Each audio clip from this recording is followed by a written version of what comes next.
Hall. Boy, my homeboy Ryan Hall. He knows how to push my button, for sure. Made my blood boil a little bit. Made me think I want to go over there, and I'm tough enough to smoke one of them rocks. Wait till you see. Now get ready for this. Grab your popcorn and your butter to hear what the governor of North Carolina is going to say to you. We work with them. We have plans for local governments. You know, in some areas, you just shouldn't build back. And we've been able to convince certain communities and people that buyouts are better. What did the governor of North Carolina just say? Notice the thing at the top. Something about climate.org or some shit. But he tells the reporter that it's most people shouldn't build back. They shouldn't build back on their own property.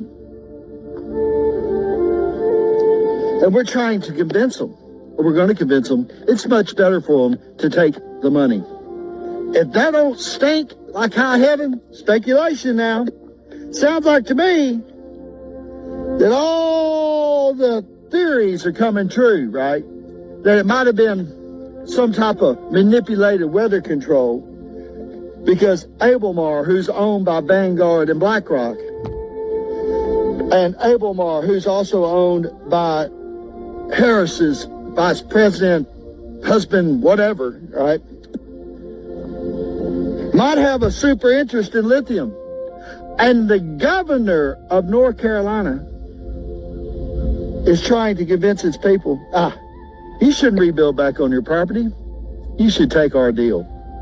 Hey, Governor of North Carolina, so glad you spoke up and showed your true colors. Because me and American people would like to remind you to go fuck yourself sideways. Because that shit ain't happening on me, my watch, or Ryan's watch, or American Patriots' watch. People will rebuild back on their fucking homelands and do what they want to do.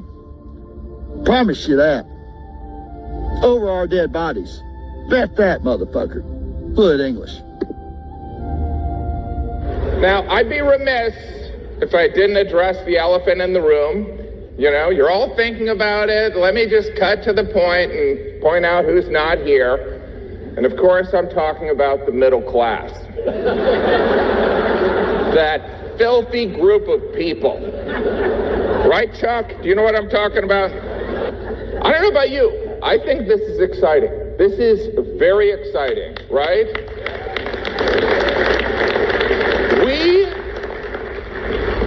We are 19 days until the election and likely a civil war. And, you know, I'm nervous. You know what I mean? It's like, this is my first civil war, guys. We are 19 days until the election and likely a civil war. An Afghan refugee charged with plotting a U.S. Election Day massacre. Nothing surprises me. What about that, though? Are you expecting chaos on Election Day? No, I don't think so. Not from the side that votes for Trump. But I'm just wondering if these outside agitators will start up on Election Day. Let's say you win. I mean, let's remember, you've got 50,000 Chinese nationals in this country in the last couple of years. Yeah. You have people on the terrorist watch list, 350 in the last couple of years. You got, like you said, 13,000 murderers and 15,000 rapists. Right.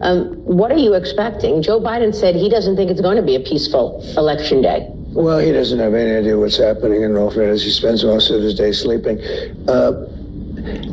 I think the bigger problem is the enemy from within, not even the people that have come in and destroying our country. By the way, totally destroying our country. The towns, the villages, they're being inundated. But I don't think they're the problem in terms of Election Day. I think the bigger problem are the people from within. We have some very bad people. We have some sick people, radical left lunatics. And I think they're and it should be very easily handled by, if necessary, by National Guard, or if really necessary, by the military, because they can't let that happen. You told me back in February that you were going to rent out Madison Square Garden for a rally. Yeah. And now you're going to do it at the end of October. Not only Madison Square Garden, we're taking 4 or 5 arenas. We fill them up very fast. As you know, we took where the Islanders play in Long Island. We had I guess 23,000 people, and we could have sold it out literally 3 times. We had thousands of people. We had tens of thousands of people that couldn't get in. We put screens on the outside of the building so they could see it. But that was incredible. And we just signed on Madison Square Garden. We're probably going to make a deal in Atlanta. We're trying to get the Atlanta arena, and we fill them up in minutes. And there's a great enthusiasm.